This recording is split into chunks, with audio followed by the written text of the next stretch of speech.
Welcome. This is the portal that leads to the world of Pokémon. But before I can let you through, I have several questions for you. I want you to answer them sincerely. Are you ready? Okay, let the interview begin. These simple few sentences, accompanied by nothing but a black background, mean so much to so many people. They introduce us to something so simple, yet so widely loved. It's an interview of us, the player. And yet, when my younger self booted up his first ever video game, Pokémon Mystery Dungeon Blue Rescue Team, I'm sure he was very confused about why he was seeing these words instead of Pokémon.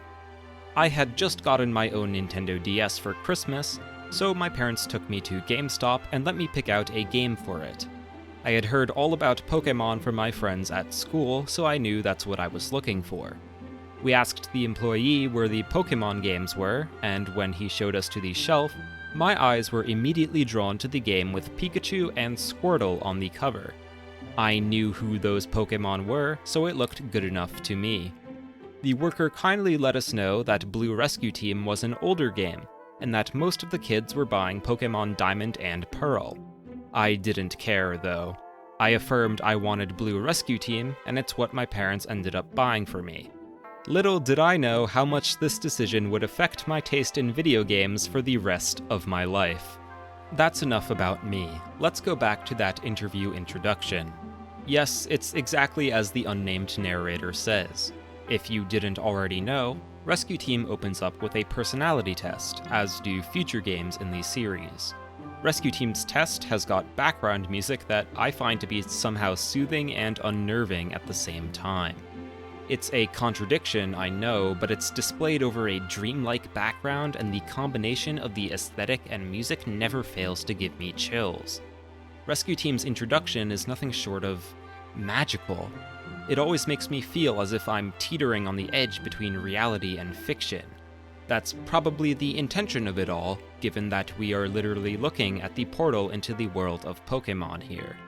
The game really wants to bridge the gap between us, the player, and the fictional world of the video game. The goal of the personality test is to involve the player with the game's world in a way that hadn't really been done in a Pokémon game before. Past games would just ask for the player's name, but Rescue Team asks the player introspective questions before they are even allowed to enter the world of Pokémon. The interview is a mix of questions about your personal life and how you might respond to some hypothetical scenarios. You're given a couple of options for each question, and the game will keep track of your answers so it can use them to determine your personality type. These questions aren't super thought-provoking or anything, far from it. Many of them are silly situations that you might see in a children's TV show or something. In reality, it's not much different from one of those "what kind of fruit are you" quizzes. And yet, I, and pretty much every other Pokémon Mystery Dungeon fan, adore the personality test. Maybe if those fruit quizzes played the same music and had the same portal background, I'd be as invested in them as I am for this one. Regardless, the personality test may be simple, but I find the results to be frighteningly accurate. Whenever I take the quiz, I consistently get identified as the calm type. That makes me a Mudkip, which happens to be one of my favorite Pokémon, so I guess I'll take it. After you're assigned a Pokémon, you're given almost free choice of a Pokémon species for your partner. The personality test is unique and captures the player's attention in a way that no other Pokémon game had even tried before, and it's just one reason why Mystery Dungeon is so beloved. Today, I want to take a closer look at how the Pokémon Mystery Dungeon games became the cult classic that the series is today. While the Pokémon Mystery Dungeon games have always sold much less than the main series, averaging around 2 million copies per entry, it has one of the most loyal fan bases I've ever seen. I guess I'm a part of it too. What exactly is it that keeps its fan base so passionate? I figured the best way to answer this question would be to examine the games that started it all. Pokémon Mystery Dungeon Red and Blue Rescue Team, and also Rescue Team DX, the remake released in 2020. I actually think DX is the overall superior version of the game, but the originals do have some things going for them that the remake lost.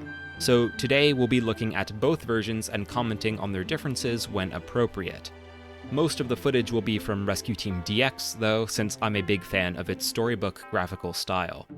We're almost ready to begin, but before we do, here is your one and only spoiler warning. We will be spoiling the entirety of Pokémon Mystery Dungeon Rescue Team, from the bosses we fight to the ending of the story. And also, I know I said I always get Mudkip in these quizzes, but I've played as Mudkip so often that I wanted to mix it up. So I may have lied a bit for this playthrough just to make it more fun for me personally. Alright, we're now ready to begin. Welcome to the world of Pokémon.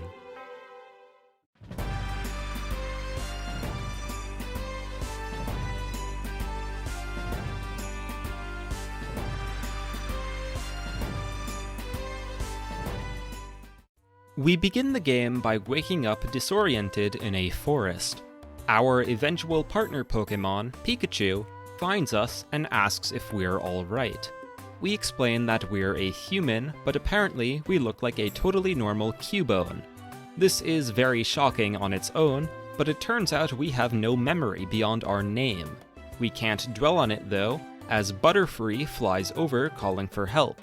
Her baby, Caterpie, has fallen into a ravine, and now we need to go save him.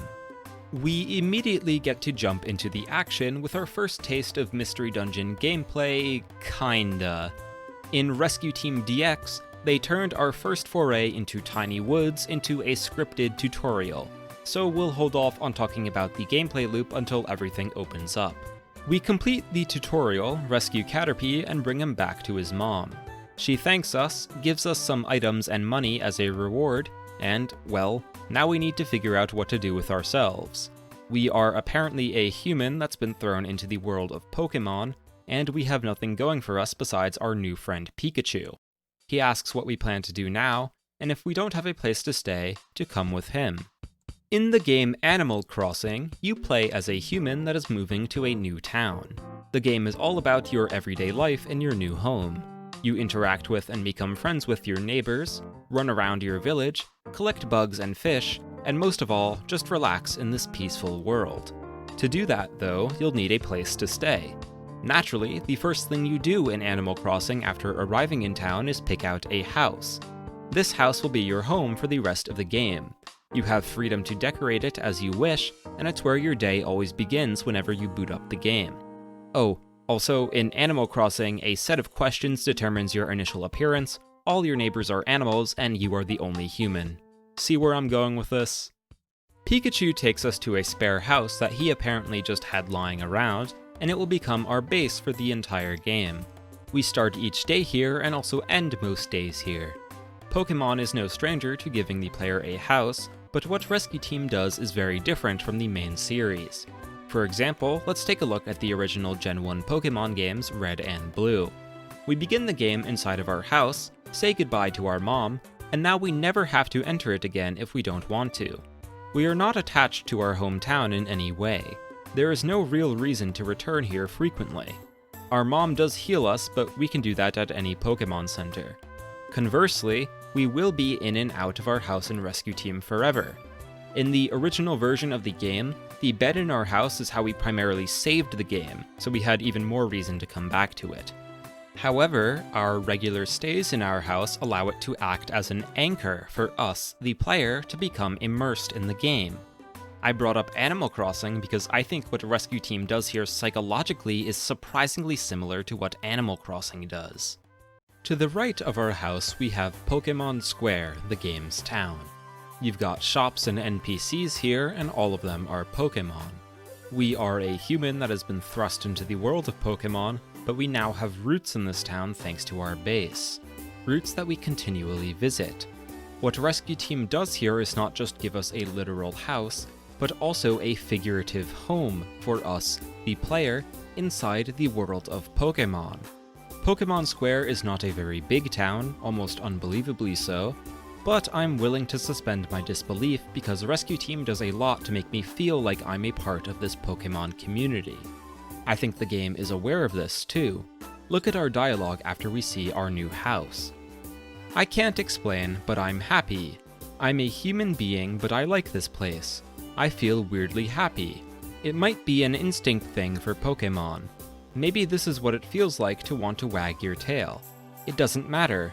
I'm happy. Maybe I feel that way because I'm a Cubone. This quote actually sums up my own thoughts pretty well.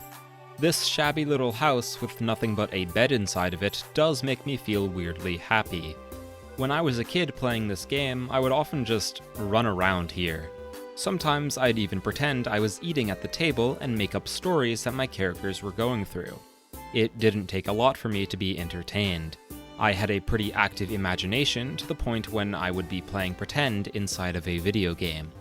I don't know how common this phenomenon is, but I at least know I can't be the only one who did this, right? Right? Everything I'm describing about setting roots inside of the game leading to immersion doesn't just apply to Rescue Team, by the way. Plenty of other games do this too, usually in the form of a hub world. Many of the feelings that are evoked from Rescue Team's base and Pokémon Square can also be found in places like Rogueport and Delfino Plaza. I love hub worlds in games for this reason. They're just so cozy and fun to run around aimlessly in. I do think what distinguishes Rescue Team's hub is that aspect of having a place to call home. It creates more of a sense of community that you are a part of, which is more specific than just being within the video game world. Okay, so we've talked for a while about how Rescue Team gets us to care about its world, but what do we actually do in this world? Playing pretend can only take a game so far. Well, after Pikachu gives us our new home, he proposes that we form a rescue team. The world has been facing many natural disasters recently, so there are lots of Pokémon out there that need help. We agree to form a rescue team with Pikachu, and our operations begin effective immediately. The primary gameplay focus is on the titular mystery dungeons. They are dungeons whose layout is always, well, a mystery, since they're randomly generated. We explore floors of the dungeon while collecting items and fighting enemies along the way. Our enemies are hostile Pokémon, which we battle in a turn and tile-based combat system. Our goal on each floor is finding the stairs that lead to the next floor until we reach the end of the dungeon. We have to be careful, though, as if we or our partner die, we will be kicked out of the dungeon while losing all of our held money and items. The random nature of the dungeons coupled with the penalty for failure actually places Mystery Dungeon into the roguelite genre, albeit pretty loosely. We do have permanent progression in the form of a fairly typical RPG level-up system, and we do have a full linear story with a beginning and end to work through. Randomly generated dungeons inherently lead to varied gameplay, which naturally improves replayability. Nothing will ever be the same as last time, so you could keep on playing Rescue Team and experience new gameplay challenges for a very long time. That said, this doesn't necessarily mean the gameplay is fun. Randomly generated dungeons have the drawback of not being very interesting on their own since they lack intentional design. Luckily, Rescue Team's gameplay is fun, and that's all thanks to two mechanics it borrows from other things. Power points from the main Pokémon series, and hunger from, real life. Attacks are a limited resource in Rescue Team, and especially so in Rescue Team DX. Pokémon can have up to 4 moves learned, and each of those moves has a certain number of power points associated with them. Each time you use a move, it loses a power point, and when a move runs out of power points, you can't use it anymore. This mechanic on its own turns mystery dungeons into resource management challenges. Whenever you encounter an enemy, you must make micro-decisions on which attack, if any, you use to fight the enemy.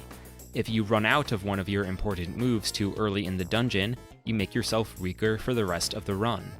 In the original Red and Blue Rescue Team, you also had access to a basic attack by just pressing the A button.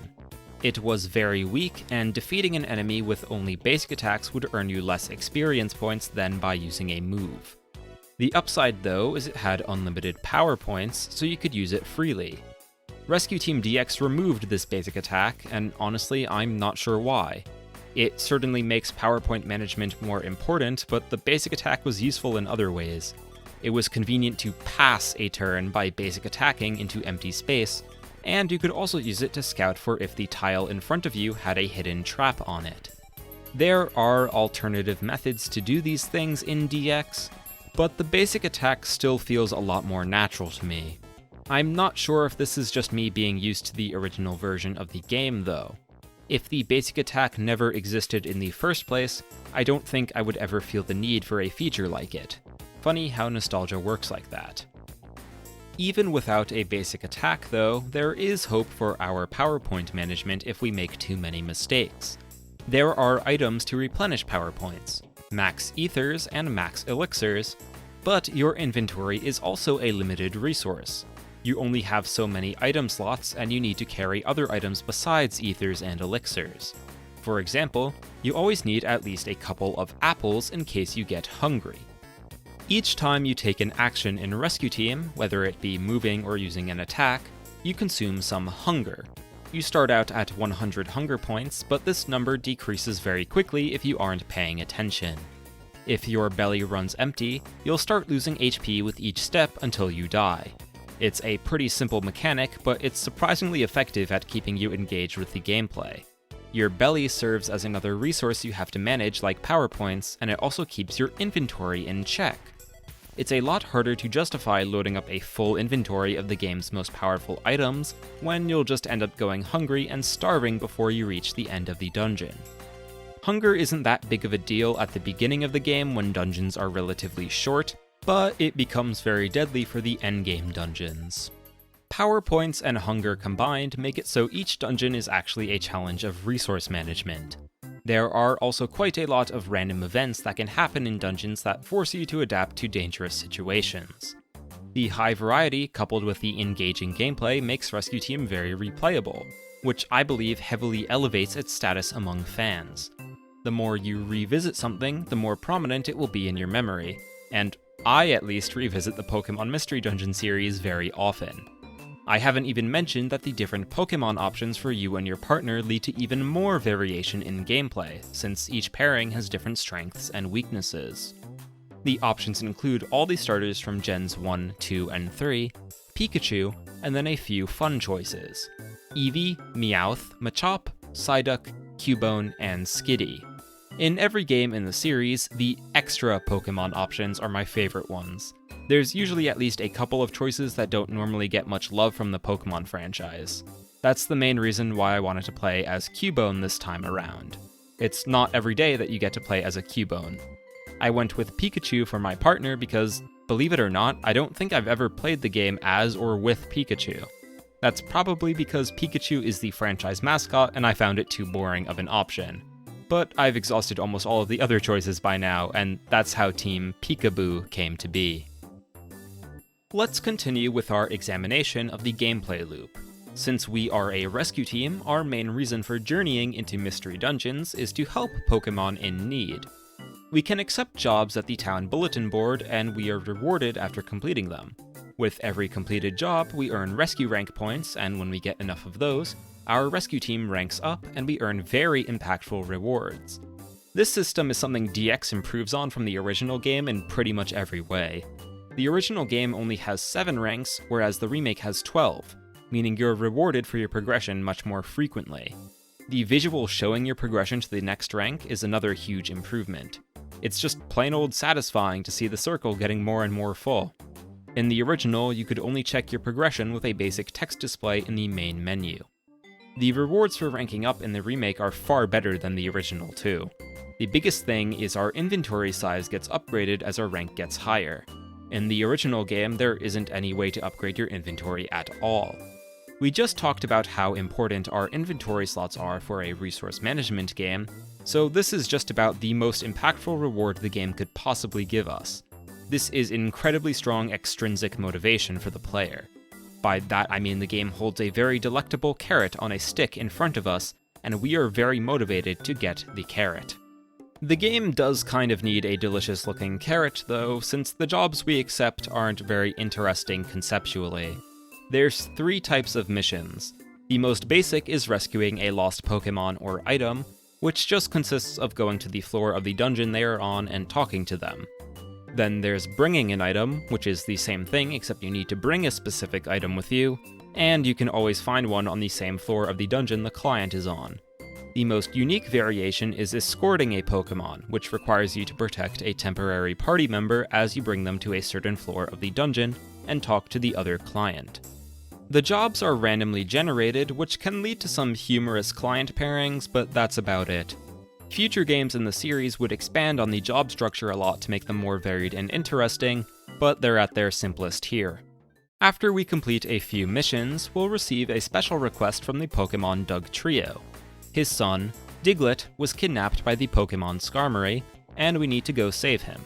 We scale Mount Steel to reach Skarmory's nest, and we learn that Skarmory kidnapped Diglett because he hasn't been able to sleep due to the frequent earthquakes. He blames Diglett's digging for causing the earthquakes, but we know Diglett isn't big enough to have caused actual earthquakes. We chase off Skarmory, but we are unable to reach Diglett. Luckily, a couple of Magnemites we saved on an earlier mission arrive and are able to rescue Diglett from his prison atop the cliff. Back at our base, we realize that we'd benefit from Magnemite's help on future rescue missions and ask them to join our team. Unfortunately, we don't have any place for Magnemite to live nearby, so they have to decline. We decide to go into Pokémon Square tomorrow and talk to Wigglytuff. He runs a shop that's been closed for the past few days, but it's about to open up again. He apparently has what we need to be able to recruit more Pokémon to our team. So, the next day, we go to Wigglytuff's shop and he tells us about rescue camps. These are basically habitats for Pokémon that are all conveniently within walking distance of our base that we can buy access to. When we buy a camp, we now have the capability to recruit Pokémon that live in that camp. We gain access to the Power Plant camp, so now Magnemite can join our team for real. Fantastic! Is what I would say if this weren't the worst aspect of Rescue Team DX. Okay, I'm exaggerating, but I know I'm not the only one who feels this way. Rescue camps are very functionally smooth. We can access them by traveling left from our base, and, via menus, we have easy access to all our recruited Pokémon. We can do things like feed them stat-boosting items and nickname them at our convenience. It works very well, and I have no complaints about it from a gameplay perspective. But that's exactly it. The rescue camps are purely a game mechanic. Nothing more, nothing less. Let's take a look at how the original games handle this system. Rather than rescue camps, they have friend areas. Friend areas are functionally very similar to rescue camps, but the main difference is you have the ability to walk around friend areas. There isn't anything to do in them other than see our team members, and they are objectively less efficient when it comes to managing our recruits. But the friend areas actually evoke a feeling. A feeling exactly like what we talked about a bit ago with our house. These friend areas do the same thing for our allies as our house does for us. The rescue camps turning everything into menus is good for efficiency, but it makes it harder to see our team members as anything more than generic pieces of code. In the friend areas, we can see our allies walk around, and if we have an active imagination, we can visualize how they might spend their days and live in these areas. When I mentioned I used to play pretend in this game when I was a kid, the majority of that time was actually spent in the friend areas. I loved collecting them and adding new Pokémon to them so I could see them all gathered together and make up adventures for them to go on.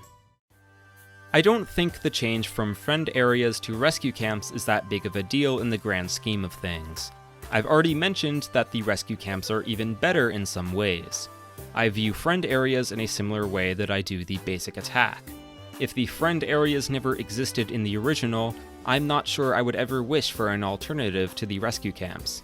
I don't really have a greater point that I'm making about the rescue camps versus the friend areas or the remake versus the originals. I'm just highlighting that both versions of the game have merit. I do maintain that Rescue Team DX is the better overall experience, but I can't deny that in some of its many improvements, it lost just a bit of the original's charm. Okay, so we've established a lot of great things about Rescue Team. It welcomes us into its world by giving us a home and has very engaging gameplay with a lot of replay value, but we can praise it even more. Rescue Team does a great job at establishing a sense of community. The NPCs in Pokémon Square like Lombre, Bellsprout, and Snubbull aren't exactly our friends per se, but we grow to like them throughout the game. They're kind of just like friendly acquaintances in the neighborhood, and having that type of NPC relationship makes Rescue Team feel pretty down to earth. Future Pokémon Mystery Dungeon games do a good job at establishing that community feeling too, and I'd argue it's essential to the essence of a Pokémon Mystery Dungeon game. That idea of community isn't even exclusive to Pokémon Square. It's also expressed through the Wonder Mail system. In Rescue Team, if you wipe in a dungeon, you have the opportunity to send out an SOS. Another player can then come and rescue you, which allows you to not lose your items and money. This, in theory, creates a sense of camaraderie among Rescue Team's player base, which again helps elevate the game's perception. It's a pretty cool idea, although I'm not sure how often it actually got used in the original versions of the game. Online functionality wasn't really a thing back then when the originals released on the Game Boy Advance and the Nintendo DS. DX does allow for online rescues to be done, so I did a couple now and then, but it's more of a bonus feature rather than a core concept of the game. I just figured it was worth mentioning since it's a gameplay mechanic consistent with Rescue Team's theme of becoming part of a community. On a somewhat related note, Rescue Team also does a good job with its NPC usage. There's not that many one-off NPCs in the game that do one thing and we never see or hear from them again. There are some, of course, but mostly we deal with a recurring set of characters. For instance, the first Pokémon we helped, Caterpie, is a consistent presence for the entire rest of the game. He's our team's biggest fan, and although he's young, he tries to help us out whenever he can. There's also the famous Team Alakazam, which consists of, well, Alakazam, but also Tyranitar and Charizard. They're an ultra-powerful gold rank rescue team, and they use their strength to help weaker Pokémon. The familiar faces all help build this one community within the game. All of this combined makes Rescue Team end up feeling like a very cozy game. The characters are all familiar to us, we have a nice home, and we get to help Pokémon in need and do good for the world. That's exactly why it's so impactful when the game decides to rip it all away from us.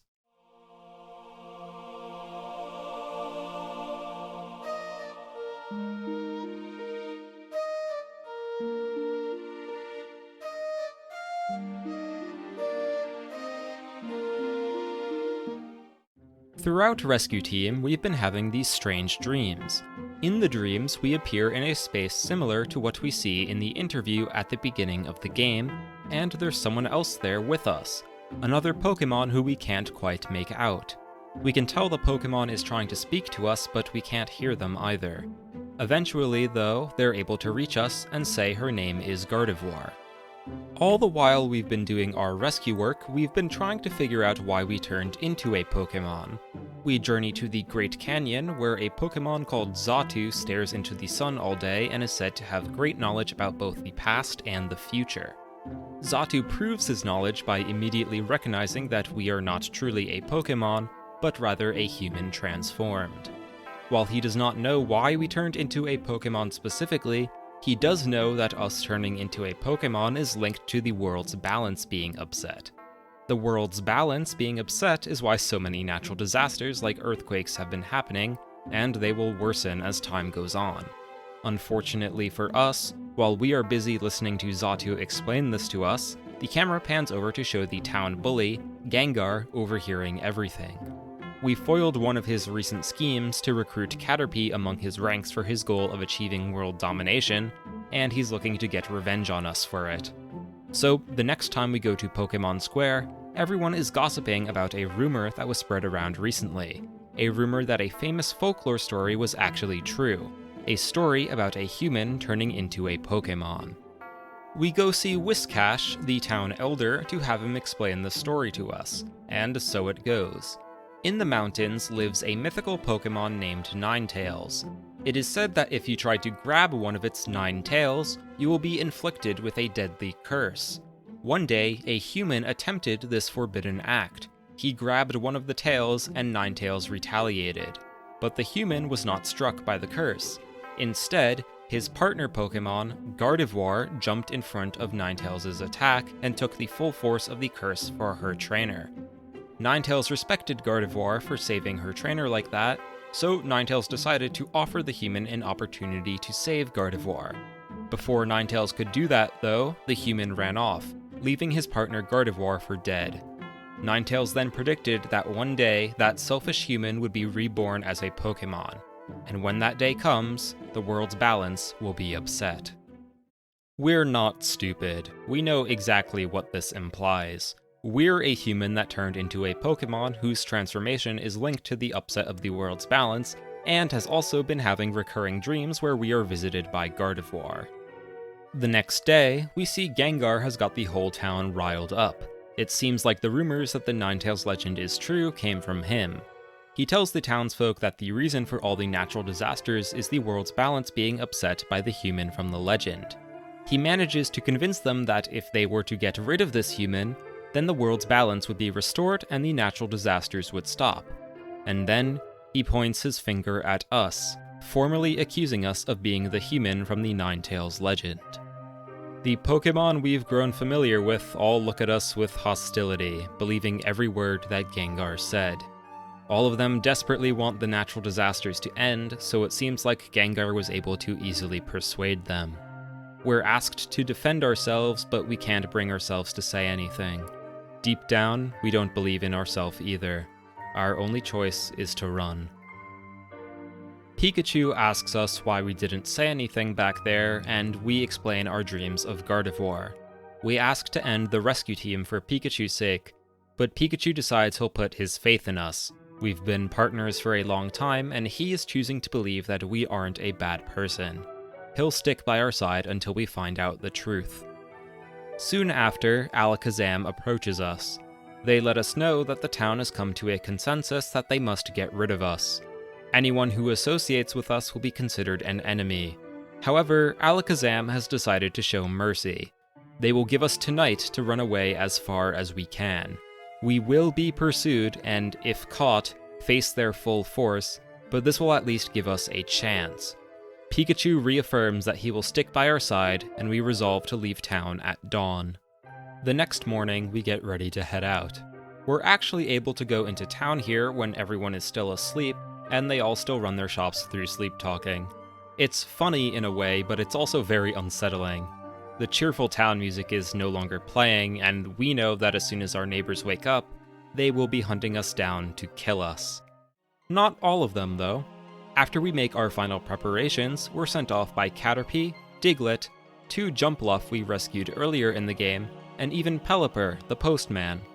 There are some who still have faith in us, and it's those whose lives we impacted the most. We can't stay for long, though. After our final goodbyes, we head out, officially becoming Fugitives. The Fugitive arc is the absolute peak of Rescue Team.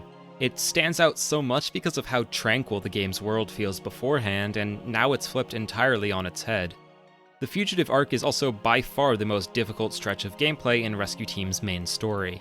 It's here where you really start to feel the effects of your starter choices, since you can't bring along any other recruited Pokémon, or recruit Pokémon in general for this stretch of the game. We'll be fighting a lot of fire and ice type Pokémon for the next few dungeons, so grass types have it rough. The starters are all much more powerful in Rescue Team DX, so it's not really that big of a deal anymore, but in the originals, this arc can be downright cruel. We also no longer have access to Pokémon Square, which means we don't have regular access to the Kecleon shop. That means whatever items we start with are what we have to work with, besides what we pick up in the dungeons we traverse. That also means the penalty for failure in this arc is massive. Losing all your items when you don't have a reliable way of replenishing them is brutal. Rescue Team does provide optional side dungeons that you can replay infinitely for extra experience and items, so you can never truly get stuck, but no one wants to waste time grinding resources when you're on the run. I do want to point out that this whole arc is kind of insane when you think about it. It kind of speaks of the dangers of mob mentality and just listening to the loudest person in the room. The worst thing we did to Gengar was help Caterpie before his team could, and his revenge was turning our entire neighborhood against us and leading a witch hunt. So our cozy world has become hostile to us. How are we going to fix things? Well, we can't afford to sit around and brainstorm because we have to keep moving. We begin by traveling through Lapis Cave, a mystery dungeon decently far from town, but it's not enough. Right after clearing the dungeon, we hear the townspeople's voices right behind us. We have no choice but to go to the dangerous volcano, Mount Blaze. We can hear some of the Pokémon chasing us give up after seeing we dared test our luck in Mount Blaze, but we can't wait around to find out if that's true or not. While we make our way through the volcano, we accidentally upset the legendary Pokémon who lives here, Moltres, and we have ourselves a boss fight. Moltres blames us for Mount Blaze being disturbed recently, but after we fight, we're able to convince Moltres that we're just passing through and mean no harm. After we leave the volcano, we finally are able to take a breather and talk to our partner. Pikachu wonders if we're finally safe now since he doubts many of the Pokémon from town could make it through Mount Blaze. Unfortunately, there are a few that can. Alakazam, Tyranitar, and Charizard. Pikachu seems to collapse in defeat, realizing that our journey is far from over. We've already come so far, but we know it's not nearly enough. And yet, we can't afford to give up. Pikachu gets back on his feet, knowing we have no choice but to keep moving. We ask Pikachu if he's tired, but he doubles down on his resolve to stand by us and move forward. This conversation is accompanied by possibly the best music track in all of Rescue Team. The game has excellent music as a whole, by the way, but I want to draw attention to this track, titled Runaway Fugitives, which I've been playing in the background for the past minute or so. I think it truly captures the essence of the emotions we and our partner are feeling here.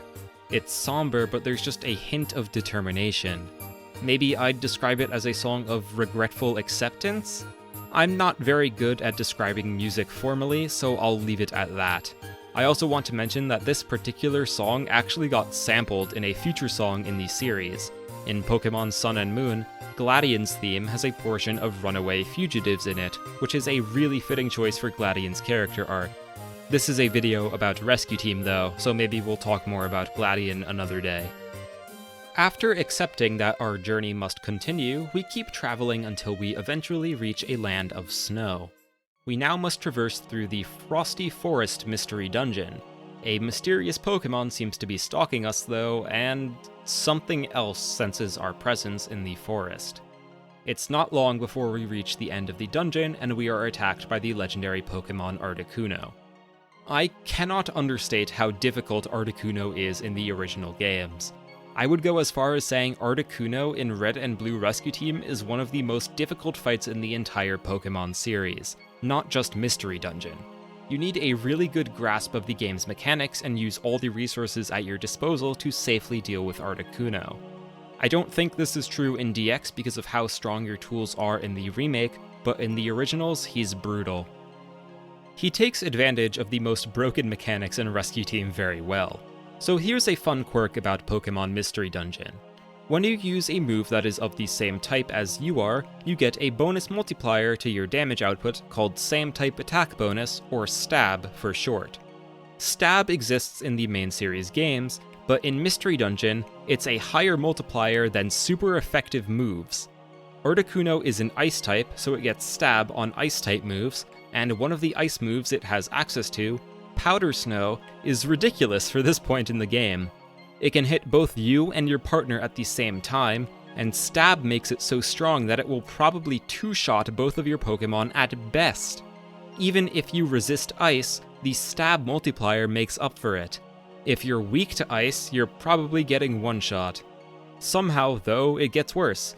Powder Snow also has a chance to inflict Freeze, which is the most deadly status condition in the game. It leaves you completely helpless for several turns. Is Articuno that difficult if you prepare properly? You know, bring a sleep seed or two, link powerful moves together to increase your damage output, and have a healthy supply of Reviver Seeds in case it uses Powder Snow too often? The answer is no. Articuno isn't really that hard if you have all of those tools, and even more so if your team is a Fire and a Water type to resist Ice. You have to understand the context in which this fight happens, though. This is the end of the third dungeon of the Fugitive arc. We don't have access to a reliable way of replenishing our resources. If we made a mistake in Lapis Cave or Mount Blaze, then our mistake snowballs. We also had to fight Moltres, which isn't easy, so we've probably spent some of our resources there as well. And if you're a kid who's new to video games and doesn't have a full grasp of how all the mechanics and items interact, then Articuno is ridiculous. Just dealing with Powder Snow is crazy. When I was a kid, I had no idea what linking my moves did, and I certainly had no idea that having a Grass type on my team was asking for trouble. Well, good thing we're playing the remake because we make quick work of Articuno. He's a legendary Pokémon though, so he gets back up pretty quickly. We try to convince him we're just passing through and that the natural disasters affecting the forest aren't our doing, but he isn't buying it. He rears up to attack us again, but we're saved by the Pokémon we saw stalking us earlier. This is Absol. Absol explains that what we're saying is true and that the world as a whole is being affected by the natural disasters. Articuno seems to be familiar with Absol, so he decides to believe him and he leaves us alone on the condition that we find out the cause of the disasters. Absol tells us that he can sense when natural disasters are about to occur, and his impending sense of doom led him here. The disasters are only going to get worse as time passes, so he proposes that we join forces. And now we get the super cool Absol on our rescue team! Finally, an ally on our fugitive journey. And, how do I say this? Absol will proceed to have exactly one more line of unique dialogue for the entire rest of the game. Yeah, he's just a generic recruited Pokémon otherwise. It's really lame, and I honestly believe this is the worst part of the game's story. Absol has a super cool design, is presented as this slick lone wolf with a sense of justice, and then he does nothing. I don't know why they included him in the story in such a prominent way if this was going to be the result. Oh well. We continue our journey forward with Absol now tagging along, and then we start to, hallucinate? Or dreaming, maybe? Well, we start seeing Gardevoir. She says she's happy to finally meet us. Pikachu and Absol both can't see her though, so to them it looks like we're just talking to ourselves. Gardevoir informs us that up ahead lies Mount Freeze, and on its peak lives Ninetales. She tells us that Ninetales is expecting our arrival, says beware, and then fades away. The stakes are now clear. The truth lies ahead on the peak of Mount Freeze. Is the legend true? One way or another, everything will come to an end as Ninetales will reveal the truth.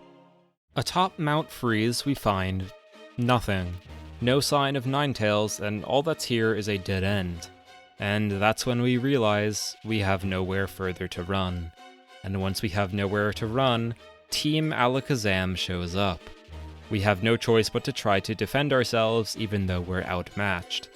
Alakazam regrets that it's come to this, but he is acting for the sake of the world as a whole. So we clash in a cutscene fight, actually. There's no gameplay boss here, probably because the developers realized that Moltres and Articuno were tough enough. Suddenly, though, in the middle of our fight, there's a brilliant flash of light and the legend themselves appears, Ninetales.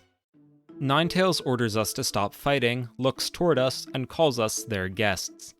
Alakazam asks Ninetales if the legend is true, and depending on Ninetales' answer, he may not be able to stop the fighting. Ninetales pauses for a moment, then tells us the truth. The legend is real and went exactly as described. A human tried to grab one of its tails, their partner Gardevoir took the full might of the curse for them, and that cowardly human was reborn as a Pokémon. And that human lives on. Alakazam interrupts Ninetales to ask who that human is. Ninetales pauses again, looks toward us, and says our name. Followed by, "You may relax, it is not you." And, well, we were innocent after all. We have a pretty emotional scene in celebration that our time as fugitives is over, but if we aren't the human of the Ninetales legend, we still have no idea who we are or why we turned into a Pokémon. Suddenly, the ground starts shaking. Ninetales lets us know that the earthquakes are the result of the legendary Pokémon Groudon being disturbed. Team Alakazam volunteers to quell Groudon, and they deny our offer to help them. We place our trust in Alakazam, and we return to Pokémon Square. We arrive and see Gengar is still trying to rile up the townspeople, but most of them have lost motivation. Here's Absol's last line of unique dialogue, by the way. We announce our name has been cleared, which sends Gengar into a panic. He demands to see proof, and although we don't have any, the rest of the townspeople choose to believe our word against Gengar. Their faith is rewarded as the mailman Pelipper swoops in to deliver the news that our name was cleared and witnessed by Alakazam. They now know, beyond a shadow of a doubt, that we are innocent, and thus ends the fugitive arc.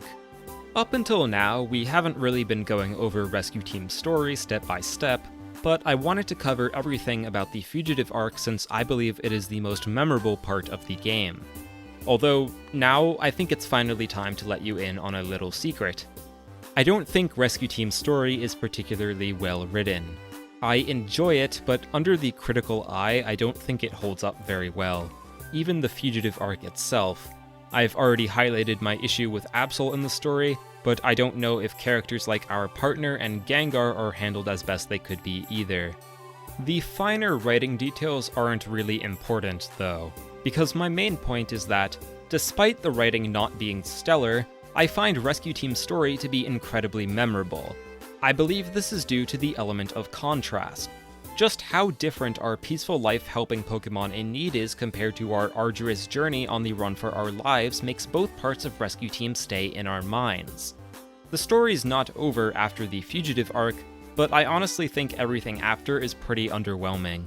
It's very hard to match the Fugitive arc's highs, and it doesn't stick in my memory nearly as much as the first 2/3 of Rescue Team. There is one standout moment though, but we'll get there when we get there.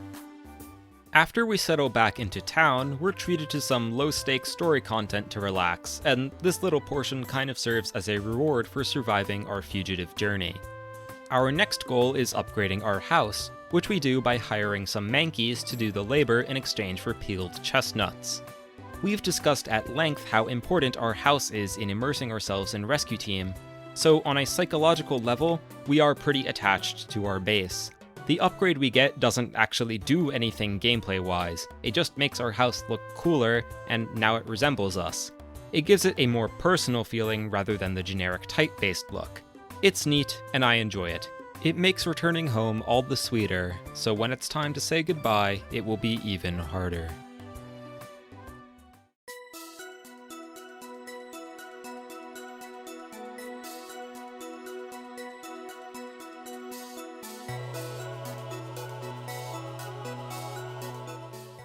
Atop Mount Freeze, it probably felt a little difficult to view the cutscene when Team Alakazam offered to quell Groudon. I mean, physically see it, given that the scene is covered in red flags. Many days go by, but Alakazam's team never returns. The town gathers a new strong team to go save them, but they fail as well. So, lo and behold, we now have to be the ones to save the day. Everyone in town comes with us, and there's a nice inspirational scene where we tell Gengar to shove it once again, but ultimately, we're the only ones cut out for this. There's really not much exciting that happens on our journey underground. I just had to bring it up since immediately after we save the day by defeating Groudon and rescuing Team Alakazam, we find out the true cause of the world's balance being upset. We get a telepathic message from Xatu saying he sees a meteor rapidly approaching our planet. Everything that has gone wrong is the meteor's fault, and in just a few days, that meteor will crash into the world and annihilate everything. There is but one hope for a solution. We go ask the legendary Pokémon Rayquaza to help us. Rayquaza can destroy the meteor, but it lives high up in the clouds. The only way we could get there is by combining the psychic might of Xatu and Alakazam to teleport someone to Rayquaza's lair. And, wouldn't you know it, us and Pikachu are the unanimous choices to go seek an audience with Rayquaza. The night before we depart for Sky Tower, we have a dream. Well, more like a nightmare. It's all dark and distorted, a stark contrast from our dreams of Gardevoir. We shift focus to the real world to see Gengar has broken into our house and is using Dream Eater on us. He's trying to read deep into our mind to reveal our twisted thoughts. He then says, "But who would have thought you were also human before?" Yep, turns out Gengar was a human too. It recontextualizes a lot of the Fugitive arc, doesn't it? Given that we only know of 2 humans in the game's story and one of them is us? Well, Gengar is convinced we must be some lowlife deep down, but suddenly a bright light appears and chases him away. Our nightmare fades and our soothing dream of Gardevoir is restored. It's now finally time for Gardevoir to tell us everything. We became a Pokémon to save the world. The extinction of everything was foretold, and so the Pokémon world needed a hero. They could not find any in the world of Pokémon, so they searched the human world. We were the human who stepped up. We voluntarily gave up our memories of our human life to prove we had the courage to stop the meteor from wiping out everything. Our role is to save the world, and our role is coming to its end. After we meet Rayquaza and stop the meteor, we will return to the human world and part ways with the life we've made for ourselves here. Gardevoir sympathizes with our sadness to leave Pikachu, and tries to cheer us up by telling us of a friend she once had that went away, but she holds onto hope that they will meet again. Just then, there's a disturbance in the dream. It seems that someone was looking into our dream, but they ran off crying. We now know the stakes. Our journey to meet Rayquaza won't be easy, but we must stay filled with determination to save the world. At the same time, though, there's this lingering feeling of sadness, knowing everything is coming to an end and we will have to leave. We travel to the Great Canyon, where Xatu and Alakazam are waiting for us. They made a teleport gem from their combined psychic power. Xatu looks around briefly, mentioning that there was actually a third Pokémon helping them. A ghost type, but it looks like they ran off. We use the teleport gem to travel to the sky, and we arrive at Sky Tower. Sky Tower is, fittingly, the most difficult dungeon in Rescue Team's story. It's the longest and is filled with dangerous enemies. You will need a healthy supply of Reviver Seeds to make it through consistently, even in DX. A big part of that is how frequently monster houses spawn in Sky Tower. On your map, you may see a room on the floor that's filled to the brim with items, a certified treasure trove. To an unsuspecting player, when they see this room, they'll think they've just struck the jackpot and will be lured right inside. That's when nearly every tile in that room spawns an enemy Pokémon. Monster houses are the most difficult gameplay challenge a mystery dungeon can offer. Dealing with so many Pokémon is nearly impossible without the use of several items. Orbs that temporarily immobilize foes are your best friend. I always make sure to carry at least 2 in case of emergency. It's usually not viable to deal with all the enemies one by one, since some enemies have moves that can hit both you and your team from anywhere in the room. This is true in Sky Tower, which has Venomoth with access to Silverwind. After a long journey through all 33 floors, we arrive at Sky Tower's peak. Here we meet Rayquaza, who is not very happy to see us. The world of the sky and the world of the land have been separate for hundreds of millions of years, and Rayquaza wants to keep it that way. He attacks us, and now the final boss fight begins. Although, at some point, you do have to wonder how much suffering could be spared if legendary Pokémon were more willing to listen to reason. Pretty much every boss fight in the game is the result of a misunderstanding. I really like how cinematic the Rayquaza fight in DX is. They gave his Hyper Beam attack a unique animation, and there's a gimmick of strong winds picking up and scattering you and your partner every couple of turns. The music and arena also contribute to making it a really cool fight, and fitting for the final boss. Just look at this shot I got during the fight of our brave partner Pikachu facing Rayquaza head-on, as we safely support from afar with Blizzard. We manage to defeat Rayquaza and are able to finally get him to notice the meteor that is rapidly approaching the planet. Rayquaza agrees to destroy the meteor, but warns us that we won't escape unscathed if he unleashes his full power. We tell Rayquaza that we accepted the consequences from the start, and so Rayquaza uses the strongest Hyper Beam imaginable. It shoots across the sky, making contact with the meteor. It goes on for a while, but eventually, it's successful and the meteor explodes. The recoil sends us flying into the sky, and the scene fades to white. When we return, we find ourselves adrift as a spirit. We wonder what will happen now, but then Gengar shows up. He laughs at us and taunts us for getting put down, and says he'll drag us to the Dark World. We're powerless to do anything to stop him. We don't know what the Dark World is, but there's nothing we can do about it. Suddenly, Gengar stops. He says he took a wrong turn and doesn't know which way to go. He decides to just ditch us here, and we fade to white again. When we return, we're back at the Great Canyon with all of our friends. It seems like Gengar saved us in his own way. I think this scene is symbolic of Gengar's character arc. The wrong turn Gengar made was becoming a bully in the first place, but something has made him struggle with his resolve for evil. He doesn't know which way to go, in the sense that he doesn't know if he should try to redeem himself or not. He vanished, but it seems like he did the same thing for Pikachu, who is back with us too. We all get to celebrate now, cause we did it. We saved the world. There's some lighthearted banter about shooting Lombre with hydro pumps, and everyone is having a good time. Everyone except for us. We hang back and we're visited by Gardevoir's spirit one final time. She lets us know it's time to go and to say our goodbyes. Pikachu is the first to notice that we're not in the group, and also the first to notice that our body is starting to fade away. We give a heartfelt goodbye to everyone while apologizing that we have to leave.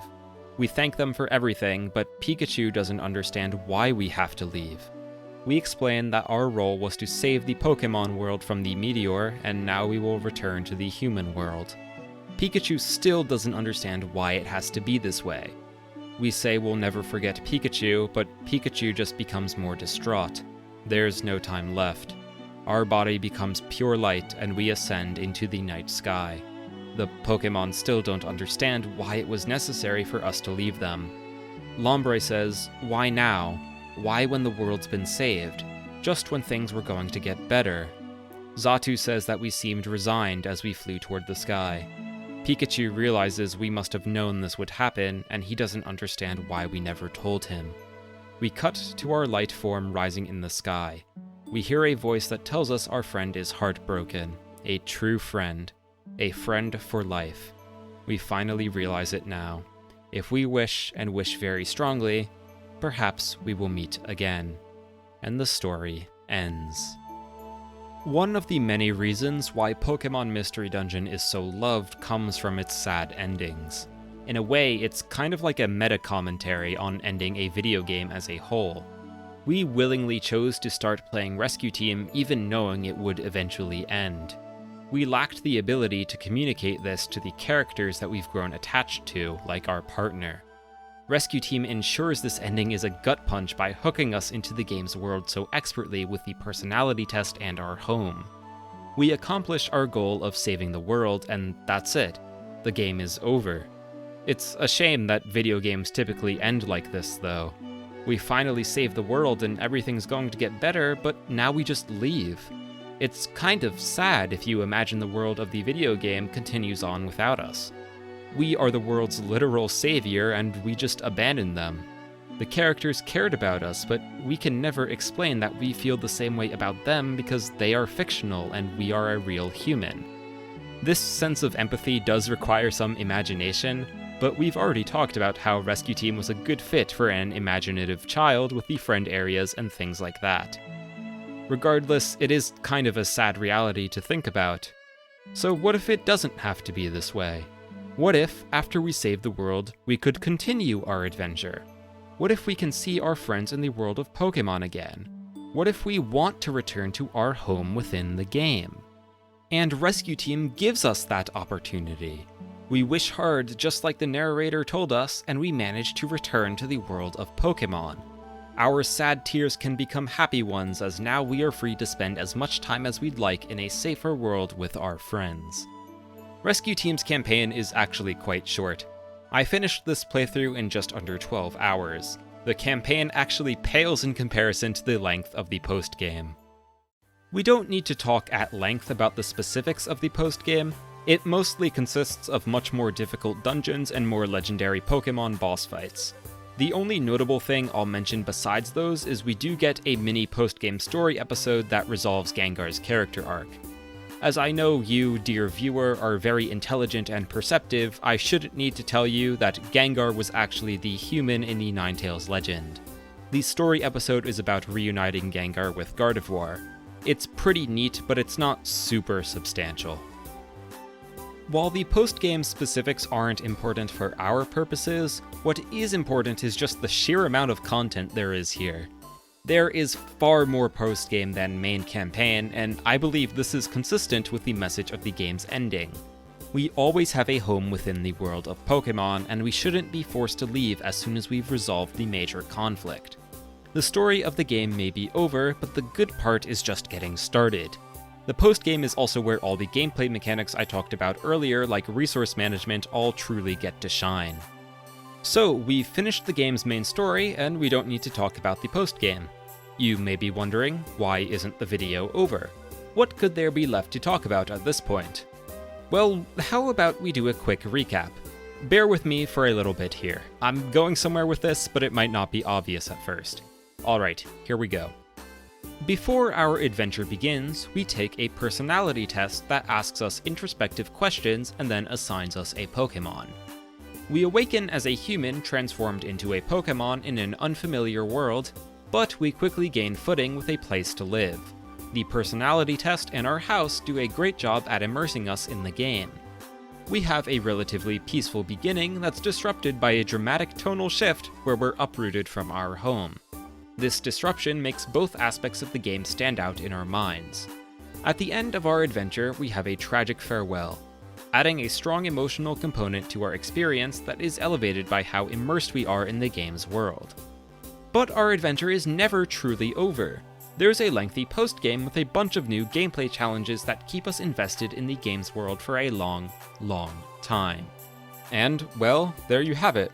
That's the Pokémon Mystery Dungeon Explorers of Sky experience. And Pokémon Super Mystery Dungeon. And, to a lesser extent, Pokémon Mystery Dungeon Gates to Infinity.